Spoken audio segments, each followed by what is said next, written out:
Boa tarde a todos. Antes de nós darmos ao início à nossa reunião, nós gostaríamos de pedir aos companheiros que desliguem o aparelho celular para que não haja nenhuma interferência durante a nossa reunião.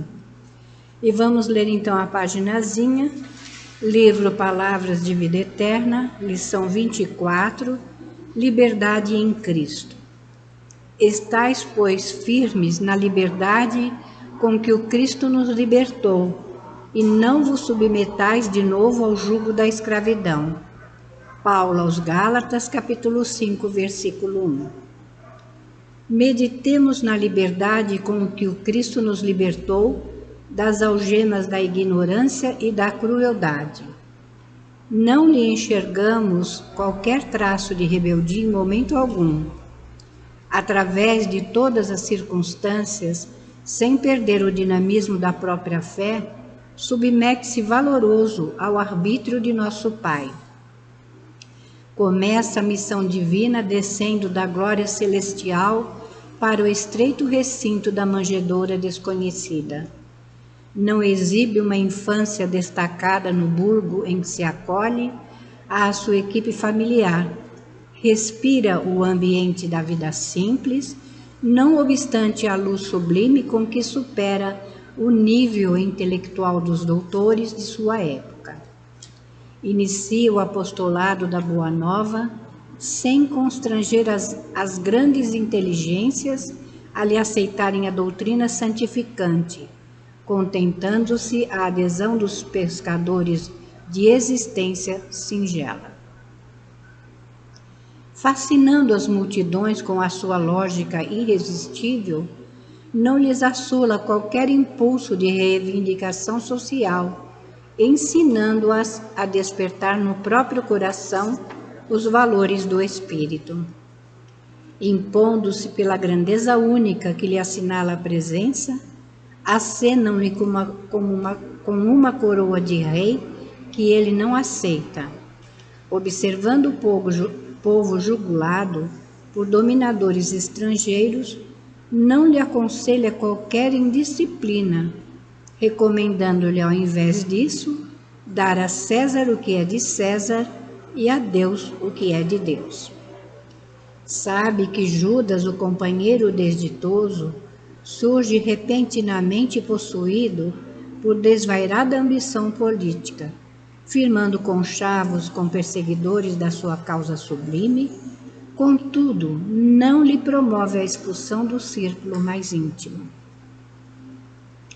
Não ignora que Simão Pedro traz no âmago da alma a fraqueza com que o negará diante do mundo, mas não se exaspera por isso e ajuda-o cada vez mais.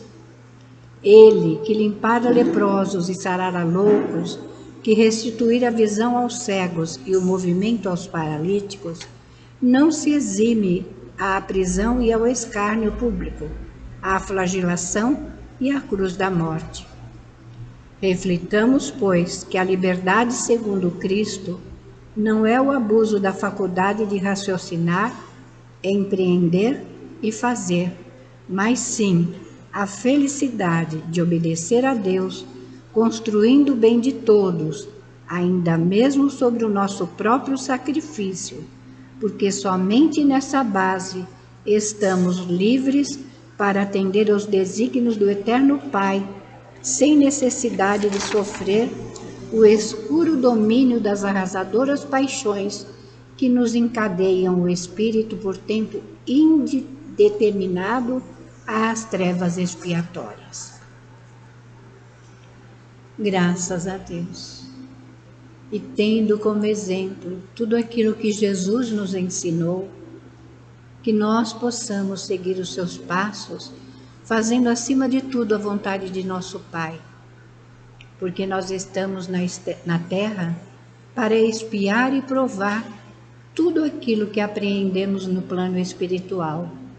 E hoje estamos tendo a oportunidade de fazer a nossa caminhada de uma forma diferente, fazendo todo o bem possível, olhando o nosso próximo com o mesmo olhar que Jesus olha para todos nós. Agradecemos a Ti, Jesus, por todo o amparo e a proteção que nos dispensa sempre, e que nós sejamos fiéis e dignos de sermos os teus trabalhadores da última hora. Abençoa todos nós que aqui estamos. Abençoa a nossa Sandra, que nos trará o estudo do teu Evangelho na tarde de hoje. Que ela possa ser intuída e inspirada por ti, para trazer aquilo que precisamos escutar. Abençoa também a nossa Francisca, que nos trará o estudo do Fonte Viva, para que ela também seja inspirada e intuída, para nos trazer o teu Fonte Viva para o nosso coração. E assim, Senhor, que seja em teu nome, em nome de Maria, em nome de toda a direção espiritual da Casa do Caminho, mas acima de tudo e sempre em nome de Deus nosso Pai, que encerrando essa prece, possamos dar início à nossa reunião de estudos e passes da tarde de hoje. Que assim seja, graças a Deus.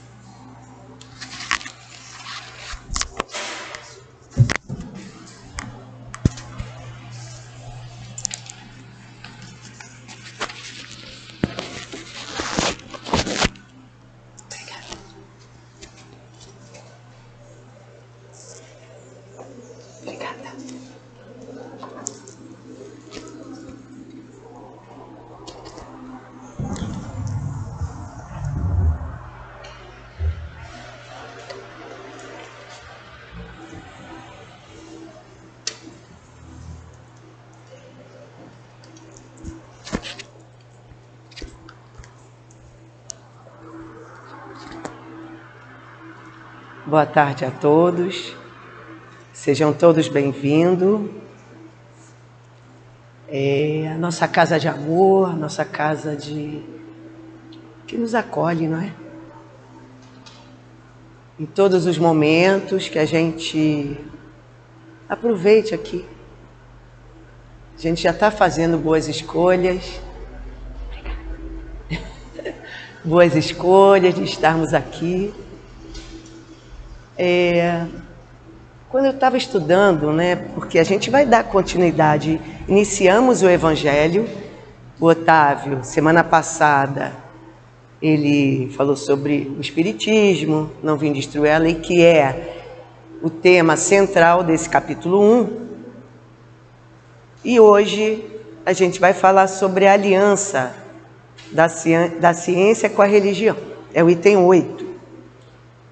Quando eu determinaram que eu ia fazer essa palestra, eu pensei assim, puxa, o tema é assim, bem...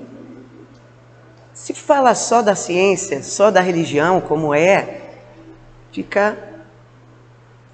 não é superficial, mas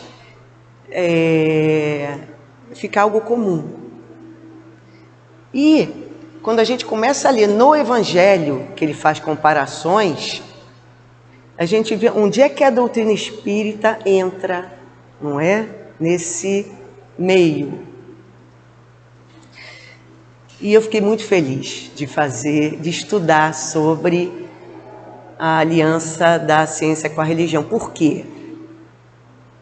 Porque eu aprendi, para mim, eu posso até não passar para vocês, porque a gente lê, estuda, e a gente chega aqui e fala, como a Dicinha falou, o que é necessário falar, o que vocês precisam ouvir.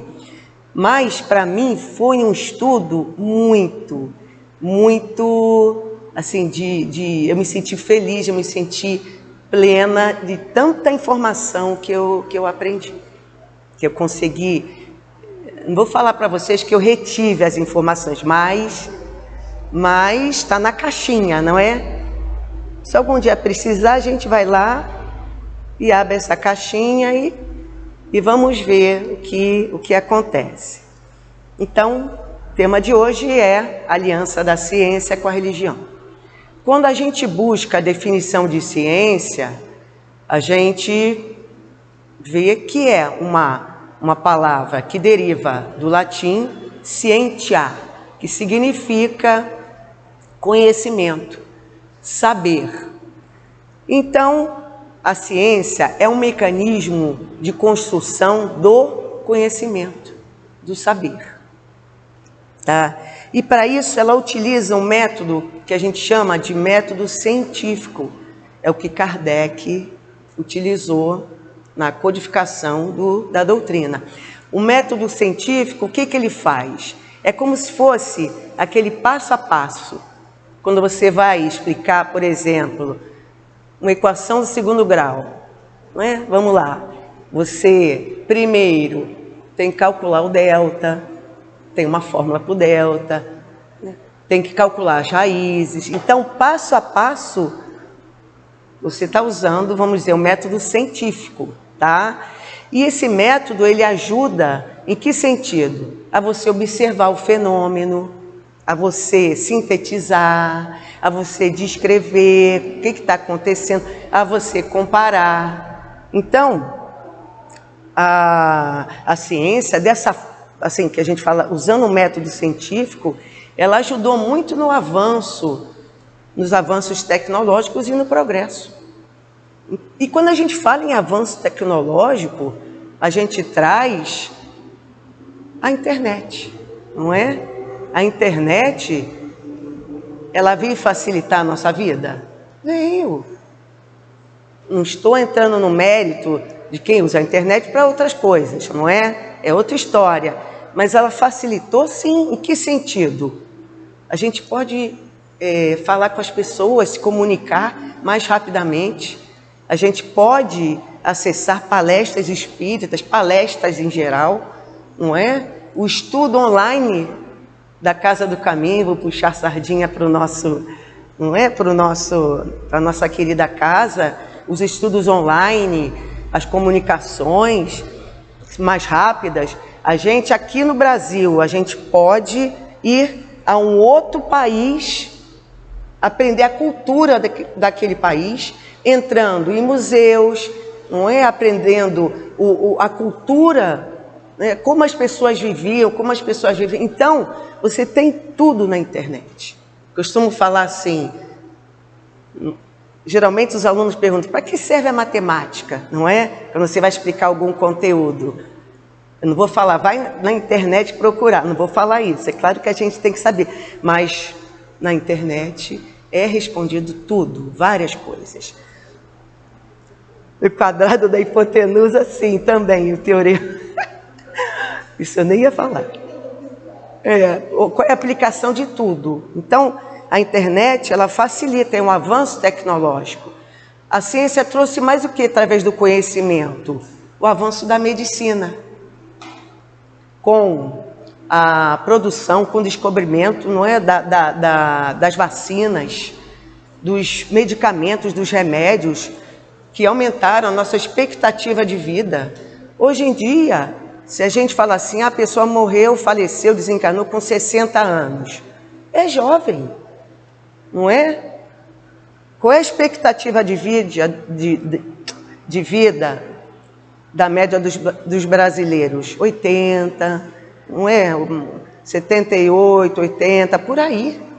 Então, olha o avanço que a ciência, em relação à saúde, em relação a esses medicamentos, aos instrumentos, é como falei na palestra anterior, se você vai fazer um exame para você de corpo inteiro, você tem o PET scan, não é? Que vai analisando todos os teus órgãos, vai vendo se está tudo bem, se não está. Então isso é o quê? É o avanço que a ciência proporciona através do conhecimento. Aí a gente pensa, mas a ciência, ela ajudou para que muitas doenças fossem eliminadas? Sim, não é? Então, o homem utilizando essa ferramenta, dessa maneira, quando a gente fala ferramenta, essa maneira de fazer o bem, ele está trazendo benefício para a humanidade, não é? Ele está trazendo algo bom em prol de quem? De um coletivo. Mas, Sandra, só tem essa vertente, só tem esse caminho, e as pessoas que usam o conhecimento, a inteligência, para algo que não é bom? Por exemplo, a bomba atômica. Se a gente for ler sobre a bomba atômica, a gente vai parar em Einstein, vai começar em Einstein, depois vai começar no Projeto Manhattan, nos Estados Unidos, não é? Vai ler sobre Oppenheimer, que teve o filme, que foi o articulador de tudo. Então, a bomba atômica teve o conhecimento dessas pessoas. Mas foi uma coisa boa? Não.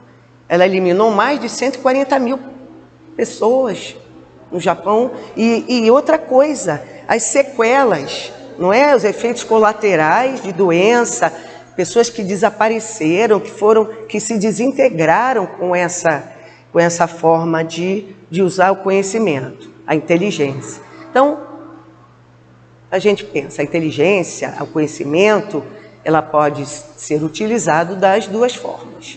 Por isso que a gente está aqui abraçando a doutrina espírita, que traz toda a moral, não é? De como a gente deve se comportar. E a gente entra, então, depois desse preâmbulo, a gente entra na lição no item 8. Quem quiser acompanhar pela folhinha, onde Kardec fala assim: a ciência e a religião são as duas alavancas da inteligência humana.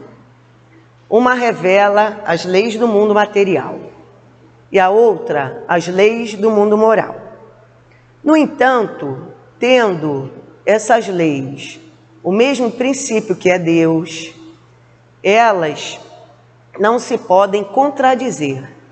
Se fossem a negação uma da outra, necessariamente uma estaria errada e a outra com a razão, visto que Deus não pode querer destruir a sua própria obra. Então, vamos fazer a primeira parada aí, não é? O que Kardec vem trazendo?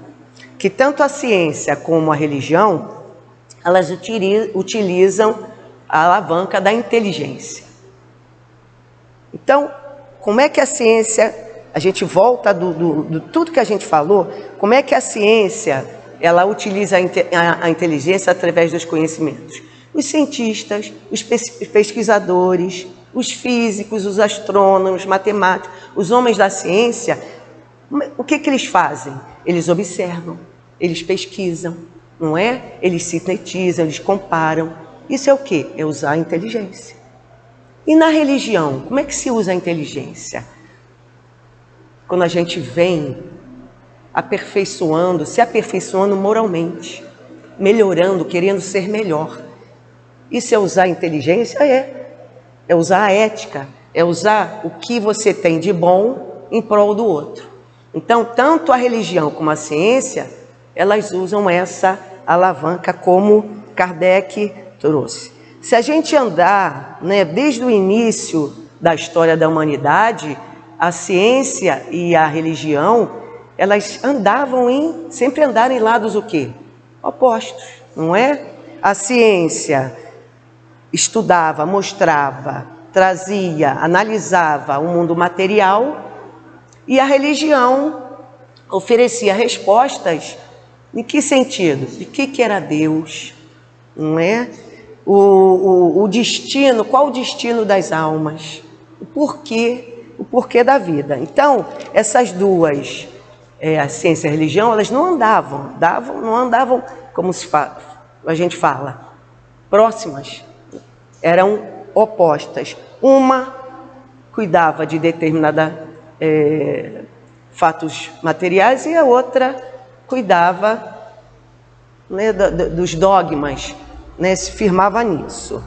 E Kardec, nesse parágrafo, que é muito interessante, ele vem falar que tanto a ciência e a religião, elas partem de um mesmo princípio, que é Deus.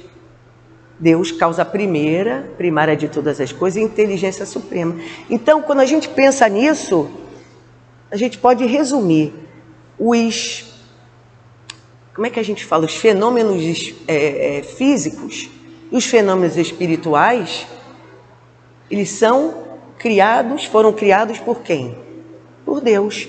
É o que ele fala, a literatura espírita. Todos os fenômenos físicos e espirituais são regidos por leis criadas por Deus. Não é uma coisa separada da outra. Não são vertentes independentes. Se tanto a ciência como a religião são regidos por Deus, essas leis todas, como é que elas podem andar separados? Não é separadas. Continuando no segundo parágrafo. A incompatibilidade que se acredita haver entre essas duas ordens de ideias deve-se a um erro de observação e ao excesso de exclusivismo de uma e de outra parte. Daí resultou um conflito que deu origem à incredulidade e à intolerância. Então vamos parar um pouquinho para a gente analisar. Como a gente falou anteriormente, a ciência, ela vem estudar o quê? Ela focou, seu campo de ação foi nos fatos materiais. E a religião se manteve o quê? Firme nos dogmas religiosos. É como se ela esquecesse das descobertas trazidas na época, vamos falar assim, na Idade Média, não é? Na Antiguidade. Então, quando a gente passeia novamente pela história, porque se a gente não trouxer um contexto histórico, acho que a coisa fica muito vaga. Pelo menos é o que eu acho. Essa é a minha opinião. A gente, assim, quando vai falar sobre alguma coisa, matemática, eu vou puxar para a minha área, não é? A gente procura trazer o porquê das coisas, a história, onde é que aquilo surgiu, aquele conteúdo apareceu. Porque senão escorrega, não é? E o aluno, ele é curioso. Então, quando a gente passeia pela história, a gente vê que na Idade Média, todas as teorias, quase todas as teorias científicas eram, como é que a gente pode falar? Eram rejeitadas pela igreja. Elas tinham uma rejeição muito grande pela igreja. Então, todos aqueles cientistas que na época da Idade Média não eram chamados de cientistas, eram chamados de filósofos naturais, quando eles tinham uma ideia, quando eles lançavam algo novo, eles eram combatidos pela igreja. E eles eram levados, né, ao temido tribunal da Inquisição. Que eles falam assim, Santa Inquisição. De santa é complicado, não é? Santa Inquisição e Santo Ofício. E esses filósofos naturais, eles tinham que, naquela hora, né, que eles tinha aquele embate entre a igreja e eles tinham que assinar um documento dizendo que a teoria que eles tinham produzido, que eles tinham pensado, a ideia que eles tinham, era uma ideia que era falsa. Né? Se não acontecia o que eles eram mortos, eles eram queimados vivos, iam para a fogueira, não é? Então era aí algo muito complicado, porque a igreja era ela que aprovava as descobertas. Então, na Idade Média, a ciência era muito complicada. A gente lembra muito, se a gente procurar na Gênesis, né, tudo isso tem lá, tá? No livro A Gênese. A Gênese traz sobre Galileu Galilei, que foi um físico, astrônomo, era pouca coisa, matemático, não é? Então, ele era uma pessoa muito inteligente e era religioso. Qual foi a ideia de Galileu? Qual foi a sua proposta? Que a Terra girava em torno do Sol. Não era que a Terra era o centro do universo. Então, quando ele lançou isso foi contra a igreja, porque a igreja levava ao pé da letra, não é, tudo o que estava ali. Para a igreja, a Terra era o centro do universo.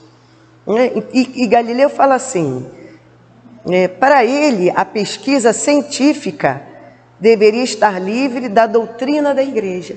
Então, deveria haver o quê? Uma separação. Não é? A Bíblia, para Galileu, não era um livro científico.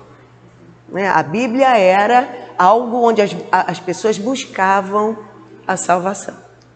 Então, aí eu andei mais para trás um pouquinho. Aí eu fui lá na escola, né, nos nossos bancos escolares. Aí eu fui lá. movimento que a Terra faz em volta do Sol. Qual é o nome disso? Mas com R. Rotação, não é? É a rotação. Aí a literatura espírita fala assim, ó, é chamado de rotação o resultado natural da gravidade, que é uma lei natural. Portanto, se é uma lei natural, é uma lei de Deus? É uma lei de Deus. Então, Galileu estava no caminho certo? Estava, não é? Aí a literatura espírita fala assim, a religião que não tem nenhum ponto em contradição com as leis da natureza, ela não tem o que temer, ela não tem que ter medo. Ela não tem que ter medo do progresso. E é o que acontecia na Idade Média e tempos atrás também, até na época de Kardec. Então, a gente observa já aí um movimento onde a ciência precisava andar junto com a religião, não é? Desde sempre.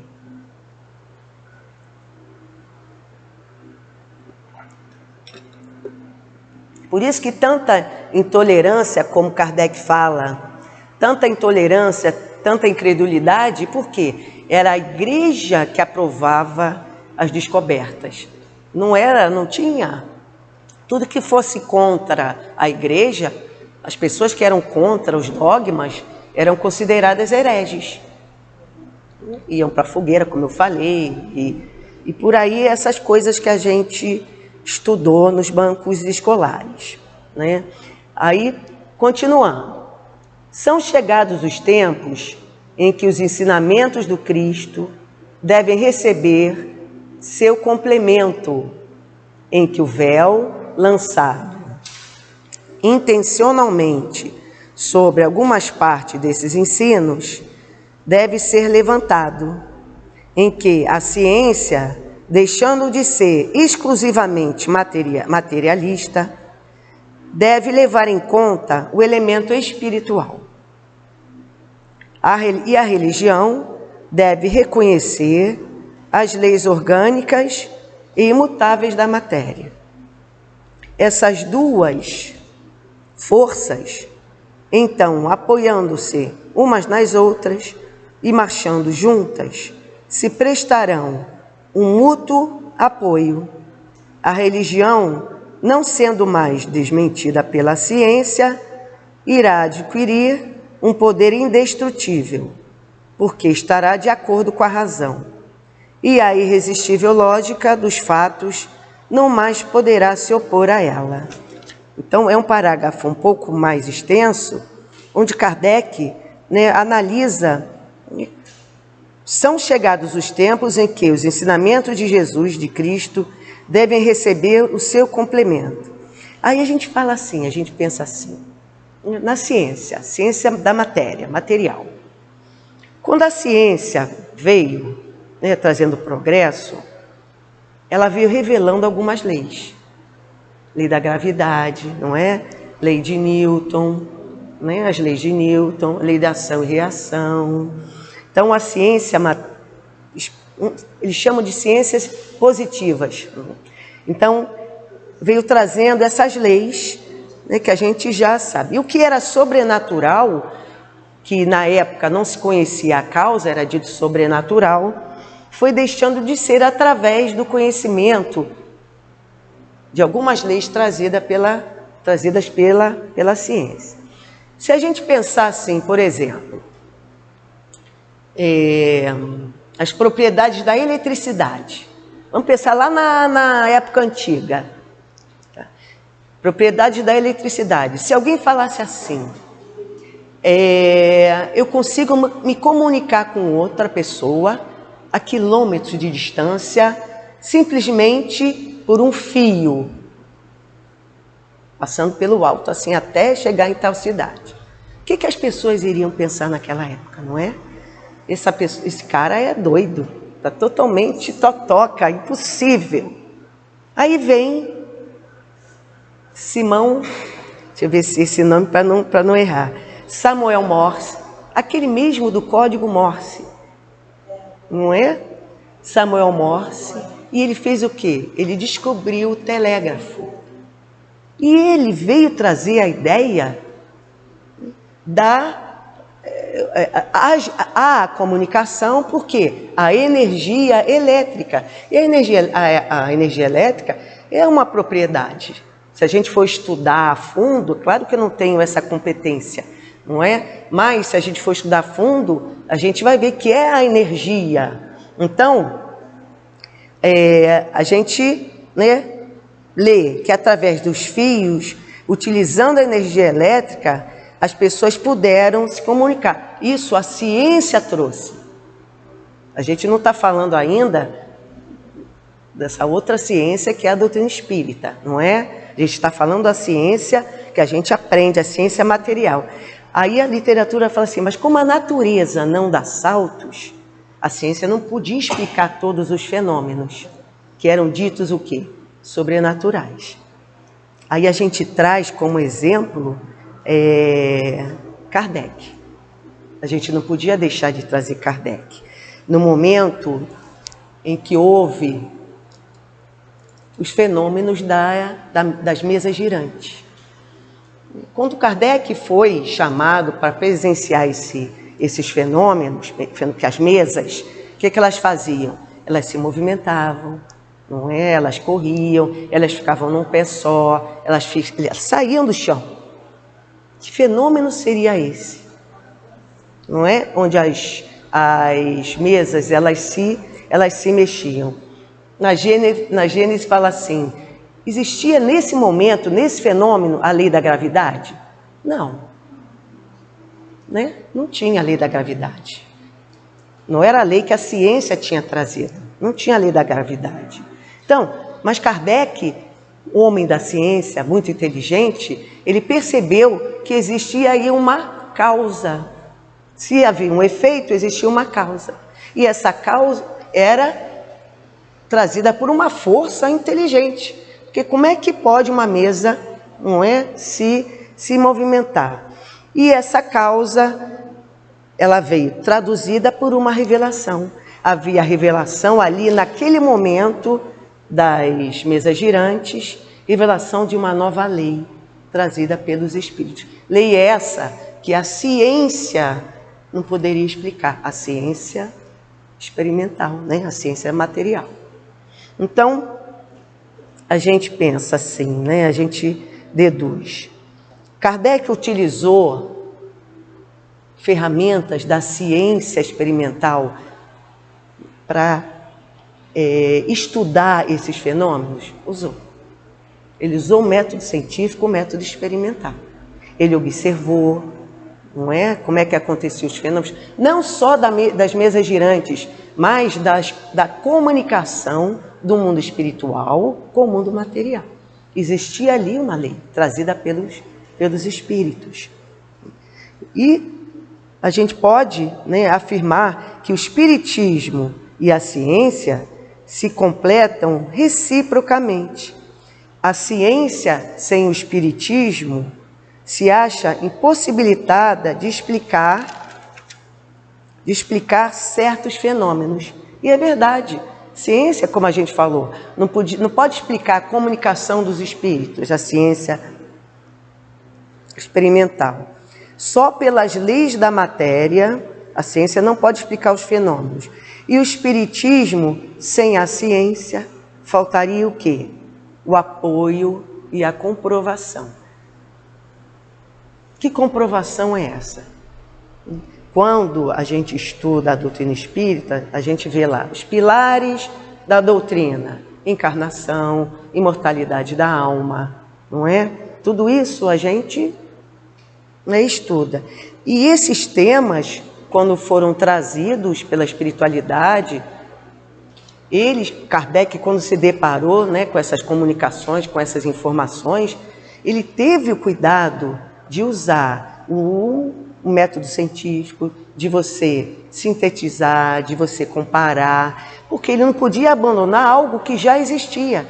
Senão essas informações do mundo espiritual, elas não seriam encaradas como verdade.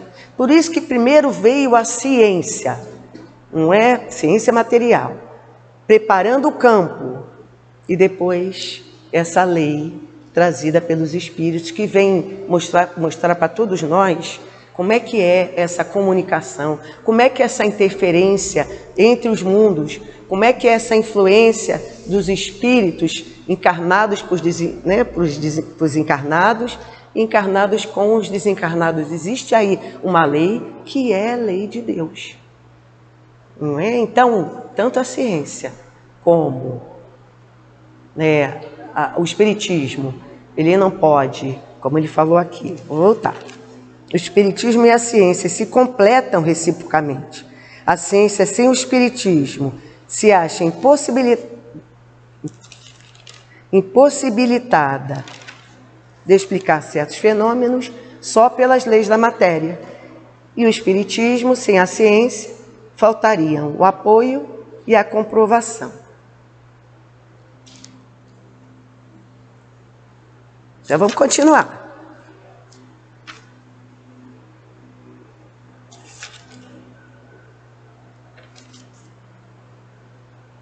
A ciência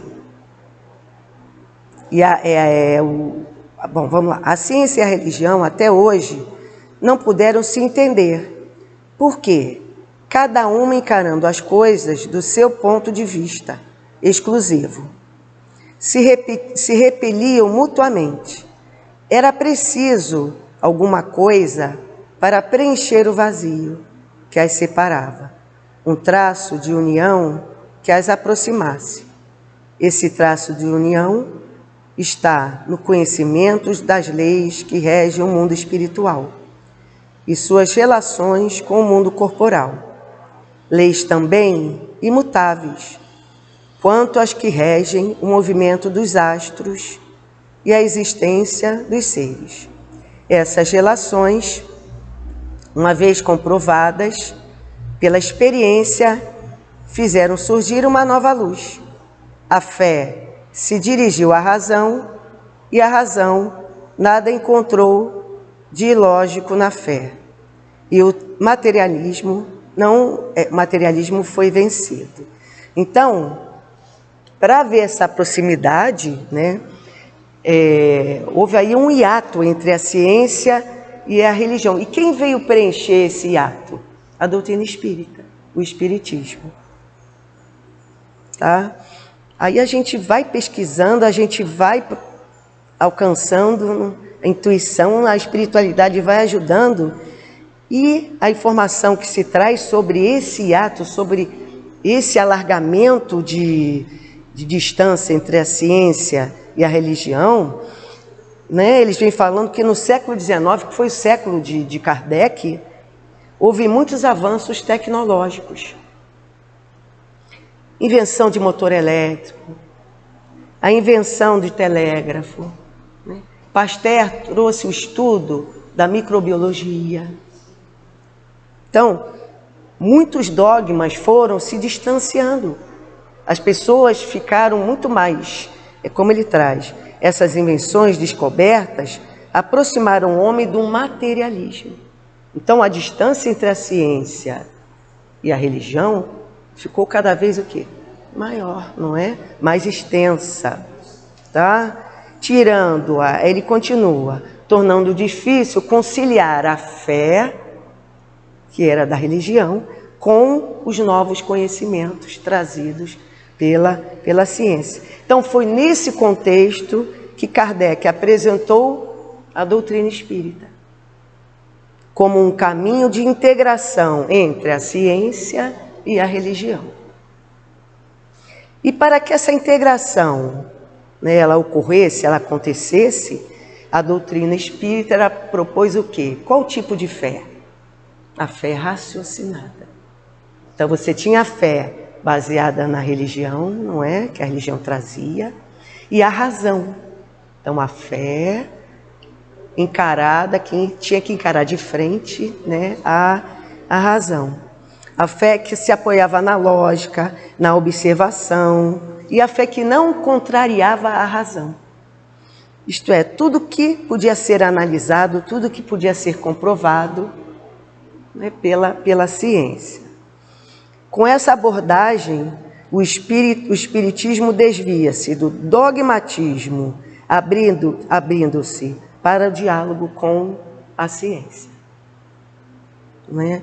Então, a gente pensa assim, como esse estudo foi importante para a gente saber que a ciência e a religião, elas caminham, elas precisam caminhar juntas, não há exclusão, não é? E a gente traz, lembrando bem com essa coisa da ciência e religião, me veio muito, claro que não fui eu, tá, gente? Que me veio muito essas informações que a gente tem sobre a oração, como a oração, né, ajuda as pessoas que passam por momentos difíceis, quando estão doentes, não é? Então, o que é isso? É a aproximação, não é, da ciência com a religião. Não essa fé cega, não é, que você acredita em tudo sem raciocinar. Não. A doutrina espírita, ela vem esclarecer muita coisa. Ela vem tirar o véu, como fala a lição de hoje. Então, no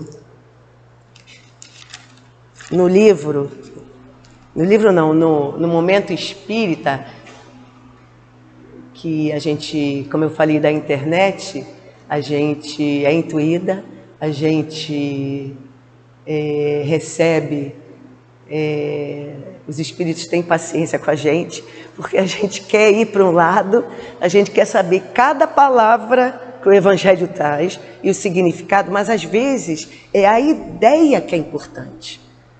Mas como, falo de mim, a gente é teimosa, a gente quer saber o detalhe, não é? A gente quer saber a palavra, complemento, por que o véu foi tirado, por que, de onde surgiu isso, não é?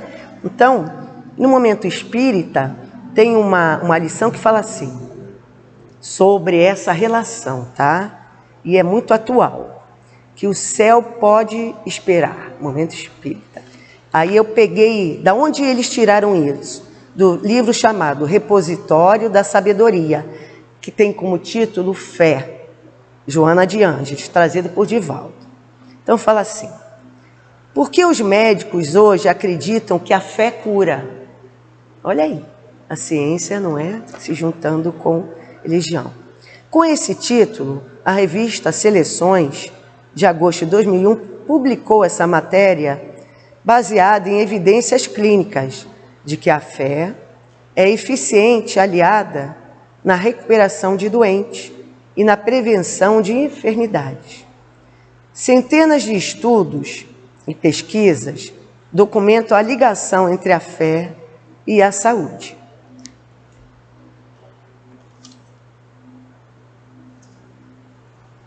A fé e a saúde. Segundo as estatísticas, a devoção promove vários efeitos positivos. Eis alguns deles. Vida mais longa. Uma pesquisa realizada nos Estados Unidos com 21 mil pessoas entre determinado ano, constatou uma diferença de 7 anos na expectativa de vida entre aquelas que nunca frequentam cultos religiosos e as que os frequentam mais de uma vez por semana. Vida mais longa. Bem-estar geral. Em uma pesquisa codirigida pelo epidemiologista Jeff Levin, autor de Deus, Fé e Saúde. Idosos que se consideravam religiosos tiveram menos problemas de saúde do que os não religiosos. Melhor recuperação. Pacientes confortados pela fé apresentam probabilidades 3 vezes maior de sobrevivência após cirurgias cardíacas abertas, segundo o estudo da Faculdade de Medicina dos Estados Unidos. Batimentos mais firmes. Olha só, um estudo feito na Índia. Os participantes, em sua maioria hindus, que rezavam regularmente, tinham 70% menos chances de sofrer doenças coronarianas. Pressão mais baixa. Pesquisadores da Universidade de Duke, uma universidade americana, observaram um significativo efeito protetor contra a pressão alta entre aqueles que consideravam a religião muito importante e frequentavam a igreja. Boa saúde mental. Frequentar locais de devoção tem relação com taxas menores de depressão e ansiedade. Eu me lembrei muito assim, né? Não falar da gente, falar de mim. Quando a gente, né, estuda a doutrina espírita, quando a gente vem, tá sempre ligado à doutrina, à casa espírita. Não é só vir, é estar ligado, não é? É estar preocupado.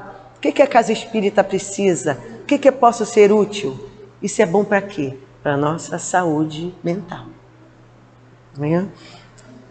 Ele fala, menos estresse. É o que a gente mais quer, não é? Menos estresse. Pessoas sob o estresse apresentam aumento de pressão arterial e das frequências cardíacas e respiratórias, reduzindo a imunidade. Segundo o Dr. Herbert Benson, de Harvard, o autor de A Resposta do Relaxamento. Então, ele constatou em várias pesquisas que tanto a meditação como a oração, o Tai Chi Chuan e a yoga provocam uma reação oposta ao estresse. Então, o caminho está sendo feito. Aí vem a dedução aqui. Como podemos perceber, segundo a pesquisa médica, a fé contribui de forma eloquente no tratamento do ser humano, não só com relação às enfermidades físicas, mas também a da alma. Evidente que a mente é o verdadeiro agente da saúde. Eu estava esperando por essa informação, não é? Evidente que a mente é o verdadeiro agente da saúde ou da doença, pois é a grande governadora do corpo. E a ciência é a benfeitora da humanidade, descobrindo as doenças e promovendo a cura. Agora também, admitindo que há um componente importante no tratamento e na profilaxia das enfermidades, a fé. Einstein, um dos cientistas mais respeitados que o mundo conheceu, afirmou que deveria existir uma aliança entre a ciência e a religião. Segundo ele, a ciência sem a religião é paralítica. A religião sem a ciência é cega.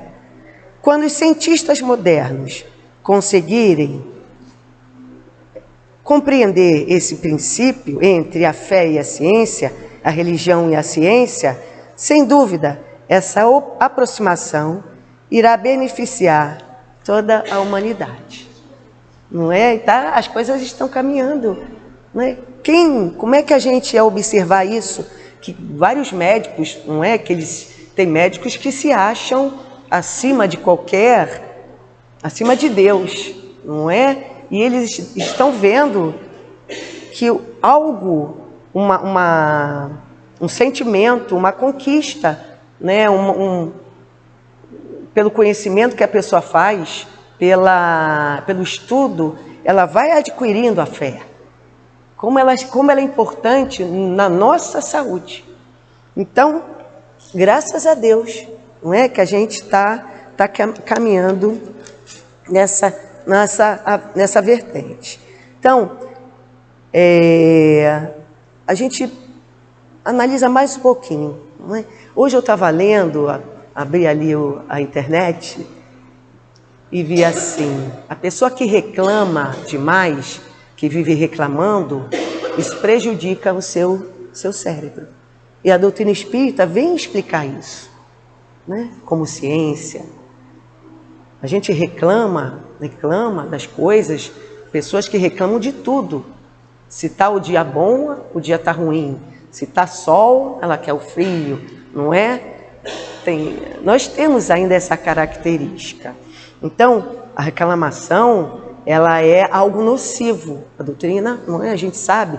E a gente no decorrer do tempo, a gente vai se sentindo mal, a gente vai percebendo, né, como a gente fica pesado quando o nosso dia é só de reclamação, só de tristeza, só de melancolia, a gente fica pesado, a gente não fica bem. E a doutrina espírita vem orientar a gente para quê? Que a gente seja feliz mesmo, que a gente tenha alegria, mesmo nos momentos mais complicados da nossa vida, né? Sejamos mais leves. Ah, mas você está falando isso porque você não passa a dificuldade que eu passo. Passo outra, pode não ser a mesma, não é? Mas passo. Imagina no mundo de provas e expiações, onde a gente não passa dificuldade. Qual é o privilégio que você tem, que a Neide tem e eu não tenho? Deus é justo, não é? Então, a ciência, depois da gente ler isso, reconhecendo o poder da oração.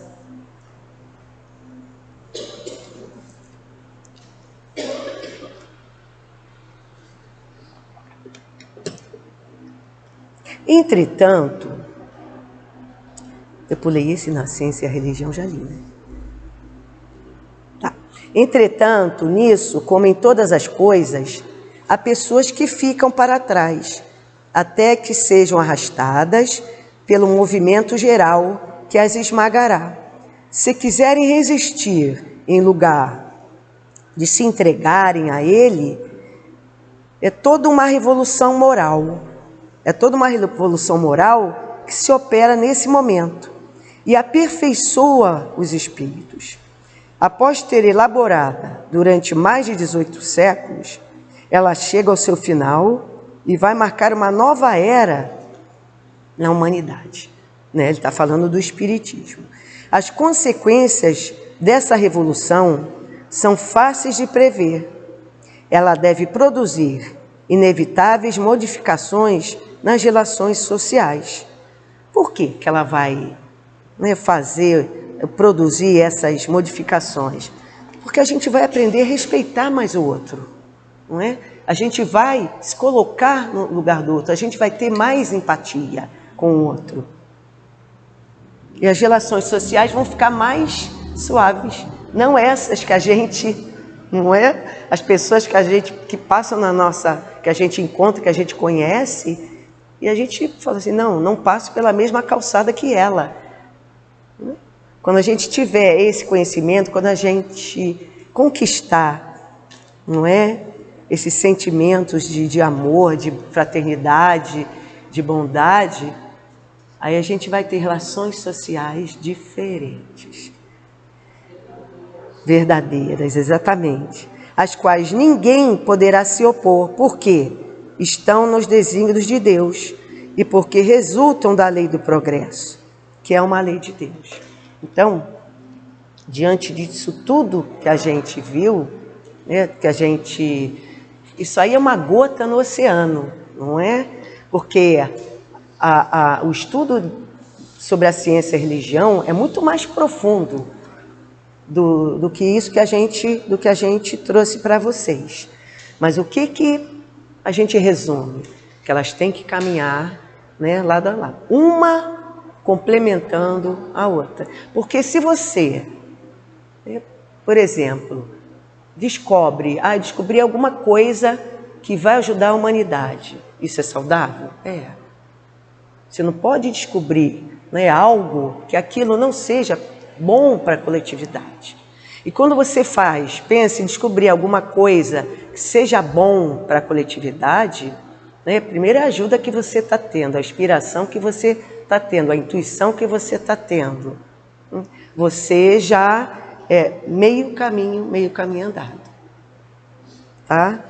E a gente vai finalizando o estudo de hoje com muita alegria, né, porque foi mais um estudo que eu falo assim para vocês, mais um estudo que eu vou deixar na minha caixinha. Por quê? A gente só estuda quando a gente não é obrigado, né? Não é obrigado.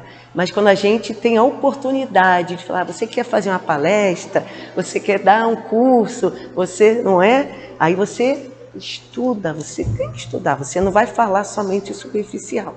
Então, eu falo até assim, ó, o convite, né, diz que muitas pessoas recebem, não é, para fazer um curso, para dar um curso, o Evangelho, o Livro dos Espíritos, ou o que é o Espiritismo, ou qualquer outra informação que seja trabalhar para Jesus, abrace. Não, a gente não pode ter o receio, a gente não pode ter o medo, né? É como a religião que tem o receio, né? Toda religião que ela não se contradiz, que ela não se, os pontos que ela tem não se contradizem à ciência, ela não tem que ter medo, né? Então, obrigado pela paciência, pela vibração de amor, e vamos fazer outras palestras. Obrigada.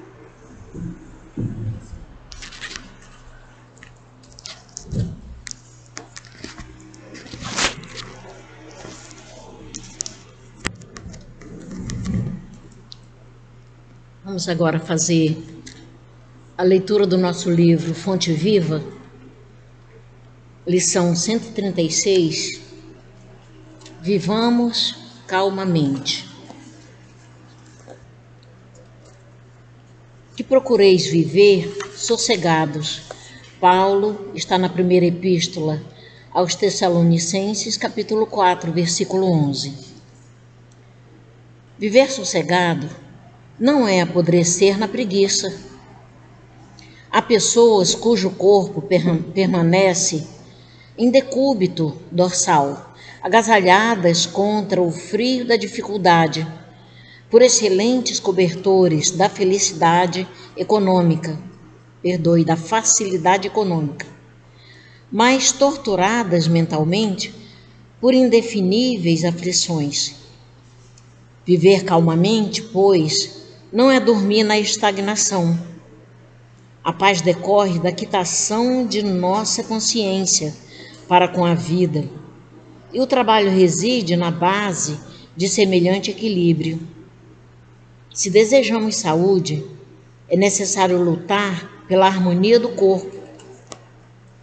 Se esperamos colheita farta, é indispensável plantar com esforço e defender a lavoura com perseverança e carinho. Para garantir a fortaleza do nosso coração contra o assédio do mal, é imprescindível saibamos viver dentro da serenidade do trabalho fiel aos compromissos assumidos com a ordem e com o bem. O progresso dos ímpios e o descanso dos delinquentes são paradas de introdução à porta do inferno criado por eles mesmos. Não queiras, assim, estar sossegado, sem esforço, sem luta, sem trabalho, sem problemas. Todavia, consoante a advertência do apóstolo, vivamos calmamente, cumprindo com valor, boa vontade e espírito de sacrifício as obrigações edificantes que o mundo nos impõe cada dia em favor de nós mesmos. Graças a Deus. Vamos agora os médiuns se posicionarem para o passe.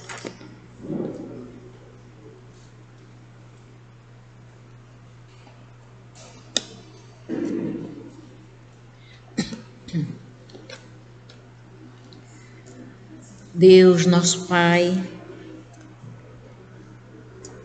Jesus, nosso divino médico, queridos amigos espirituais, rogamos as vossas bênçãos de amor, de paz, de equilíbrio e de cura para todos nós que aqui estamos. Que os bondosos amigos espirituais encontrem em nós as disposições para o bem. Que seja em seu nome, Senhor Jesus, em nome dos bons espíritos e, acima de tudo, em nome de Deus, que possamos iniciar o passe. Graças a Deus. Somos todos viajores no tempo e muito estivemos estagnados na preguiça espiritual, se é que não continuamos assim. É importante ressaltarmos que se chegamos aonde chegamos, espiritualmente falando, foi porque despertamos da estagnação pessoal e nos dispomos a trabalhar por nós mesmos e pelo bem da humanidade. Trabalhar é uma lei, isso está lá no Livro dos Espíritos.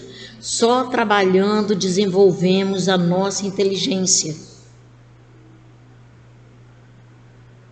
Semelhante, melhoramos a nossa convivência com o semelhante, desde a família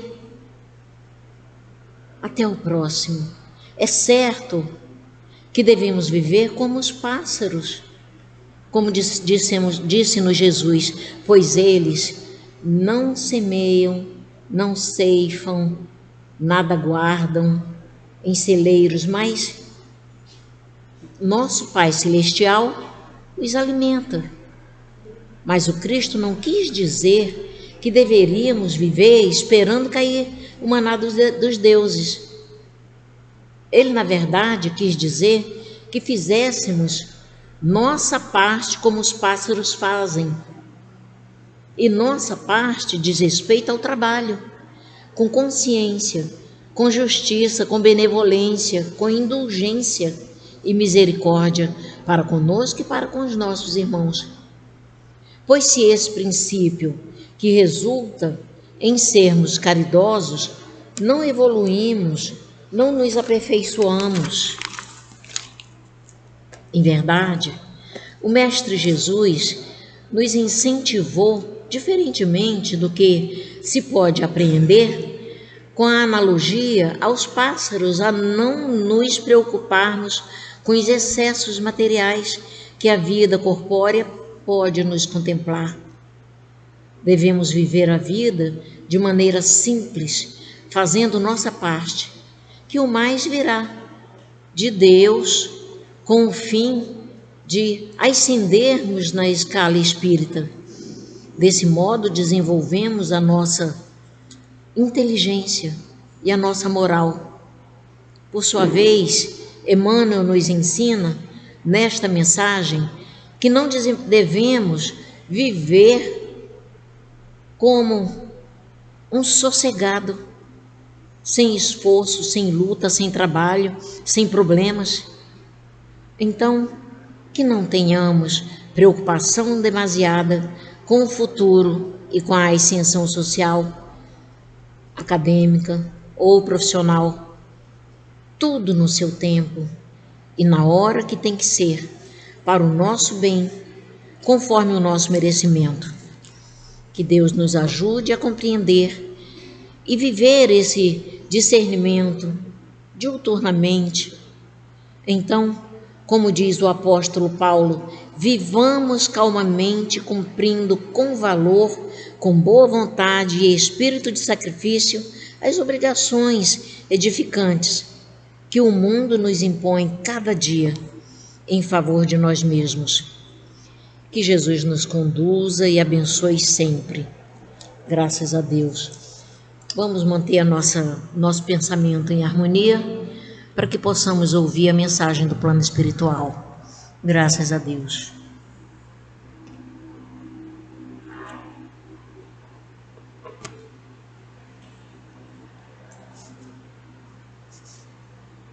E assim, diante desta informação da ciência e da religião, que tão bem Kardec nos trouxe para nossa compreensão, tudo veio ao seu tempo, tudo teve uma razão de ser, porque os homens ainda não estavam amadurecidos. E o Pai respeita o momento de cada um. Então, quem somos nós para contradizer o nosso semelhante, de impor a nossa vontade, de impor os nossos conhecimentos? Porque todos estão na Terra em aprendizado. para que cada um possa se olhar a si mesmo e ver aquilo que é necessário trabalhar, aquilo que é necessário se libertar, porque trazemos de passados muitos estigmas e Deus não violenta ninguém. Ele espera que o próprio homem raciocine e descubra por si só os valores necessários para viver com o essencial, para não buscar ilusões que lhe acarretariam um desassossego. Mas tenhamos fé de que o progresso se fará. E se olharmos a história desde tempos remotos, vamos ver como a humanidade caminhou, como os homens já estão pensando de uma forma diferente, e que aqueles que estão no trabalho do bem, que fazem a caridade, possam contaminar aqueles que ainda estão sem se preocupar com nada, deixando a vida os levar, sem fazer algo produtivo. E agradeçamos ao Pai todas as oportunidades que Ele nos oferece de crescimento, de melhoramento e de construção de um mundo melhor, porque é a partir dos próprios homens que isso se dará. Tenhamos fé, tenhamos esperança e coragem, e Deus fará o resto. E que Deus nesse momento possa derramar a sua paz e o seu amor sobre todos vós. Que assim seja, graças a Deus.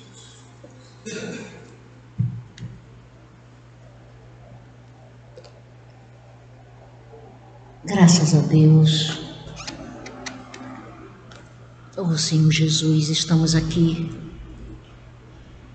mais uma vez com o coração imbuído de gratidão por esse trabalho de amor, por esse convite que nos fizestes e que aceitamos e estamos aqui a teu serviço. Muito agradecido, Senhor. Obrigado por tudo, obrigado por essa casa que nos acolhe, Senhor Jesus. Obrigado pelos amigos espirituais que se debruçam sobre cada um de nós, incansáveis. Obrigado, Senhor Jesus, por tudo. E chegamos ao fim da nossa reunião, agradecidos por essa palestra que assistimos, que possamos levar esse conteúdo em nossa consciência e em nosso coração, para que possamos colocá-los em prática. Obrigado por tudo, Divino Mestre. Em seu nome, Senhor Jesus, em nome dos amigos espirituais que aqui estão, e principalmente em nome de Deus, nosso Pai, pedimos permissão para encerrar a nossa reunião na tarde de hoje e que possamos voltar para os nossos lares na vossa santa paz, sempre. Graças a Deus.